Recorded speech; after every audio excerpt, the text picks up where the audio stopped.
लावादा कंपनीच्या खंडणी प्रकारे पाहिलं तर वाल्मिकांना याची 2 कोटीच्या खंडणीची मागणी केली होती आणि त्याच्यावर गुन्हा दाखल करण्यात आलेला आहे. आता गेल्या 13 दिवसापासून ते न्यायालयानं शिर्डीच्या कोठडीमध्ये आहेत, पण त्या कोठडीत त्यांना जाणीवपूर्वक फसवलं जातं आहे, त्यांच्यावर अन्याय केला जातो असे त्यांच्या मातोश्री पार्वती कडाडा इथं पोलीस स्टेशन बसले आहेत. आपण त्याच्याशी जाणून घेऊया.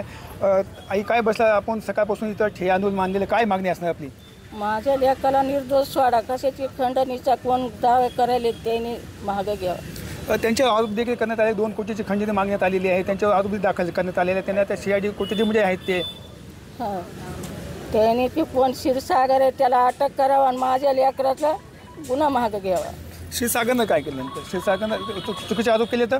हां, माझे बजरंग सोनवणे, क्षीरसागर, सुरेश धस, ह्या माझ्या लेकाला हे गिना करणं अडकायले तर माझ्या लेकाला काही गुन्हा नसताना माझा लेक देव माणूस आहे, सगळ्या परवायला माहिती. मग ह्या लोकांची कारवाई झाली पाहिजे.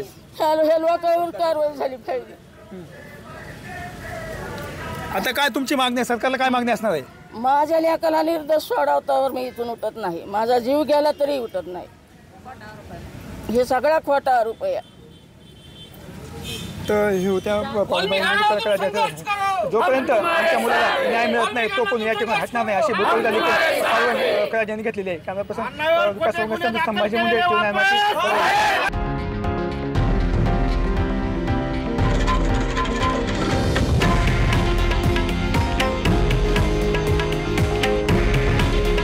हे आहे देशातील नंबर 1 न्यूज नेटवर्क आणि आपण पाहत आहात TV9 मराठी. काळजी तुमची, हित महाराष्ट्राचं.